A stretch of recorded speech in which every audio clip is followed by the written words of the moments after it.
الله تعالى وبركاته. مرحبا بكم في قناه مالح وحلو مع الاخت سميه. اليوم انا حابين نديرو حاجه حلوه لامونا، يعني بطريقه سهله ومبسطه وبمقادير بسيطه.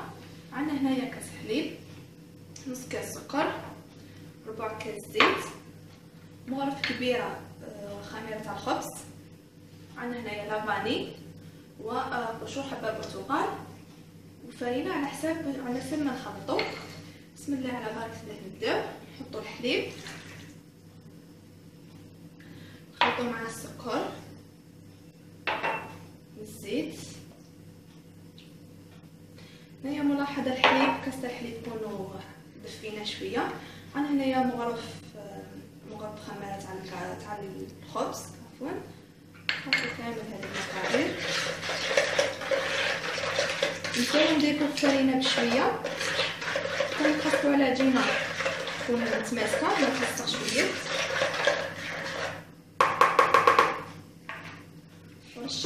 طبعا ايضا نديرو رشه ملح، نديرو الملح بعد ما نديرو الخماره، ما نخلطوهمش كامل مع بعض. ايضا لافاني،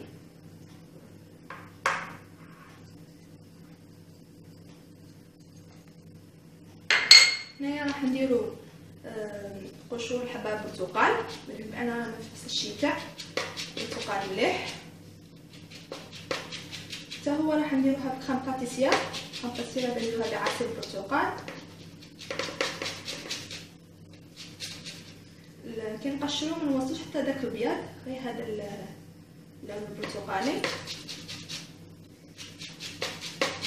باش تعطينا بنه مليحه.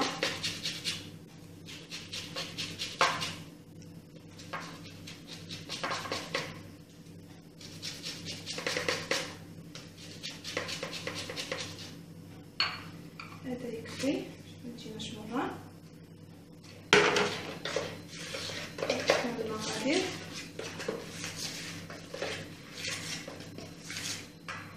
نديرو الفرينة تاعنا، نكونو غربلناها من قبل. من العجينة تاعنا نخلوها شوية، نخلوها طرية شوية تلصق باليد. راح ندلكوها شوية حتى تولينا رطبة، ونخلوها 10 دقائق ترتاح. خلوها شويه ترتاح، من بعد نديروها في السنيوه تاعنا تخمر، بعد نطيبوها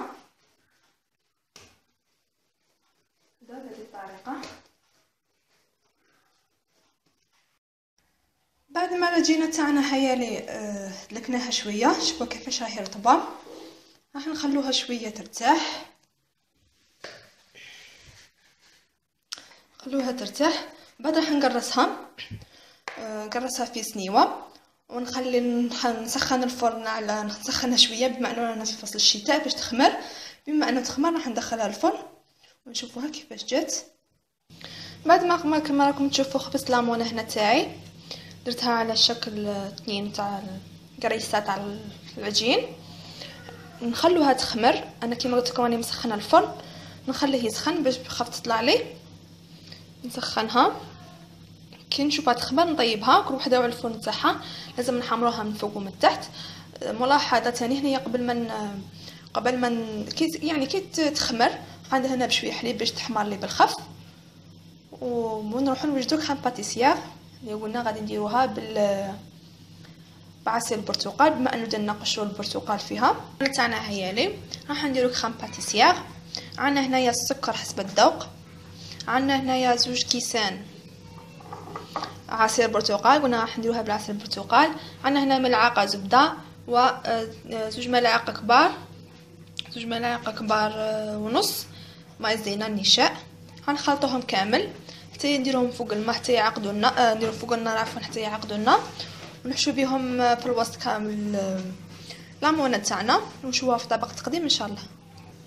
بعد ما طابت لي كريم باتيسير تاعي هيالي، راح نزيدو فيها المغرف تاع الدهانه والزبده اللي كانت عندنا، ونحركو وراح نحشو بها الخبزه تاعنا تاع لامونه.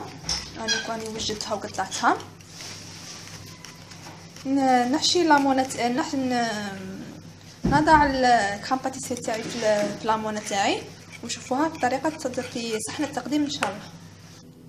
بعد ما وجدنا لامونه تاعنا هي لي حطيناها في صحن التقديم. جات يعني البنه تاعها مليحه بزاف. شوفوا كي جات من الداخل اللون البرتقالي تاع البرتقال، يعني لون طبيعي. خلوها تبرد مليح وقدموها مع الشاي او القهوه. اذا عجبتكم الوصفه تاع اليوم ما عليكم غير ديروا جيم لا فيديو وتشاركوا في القناه ليصلكم الجديد ونتشرف بتعليقاتكم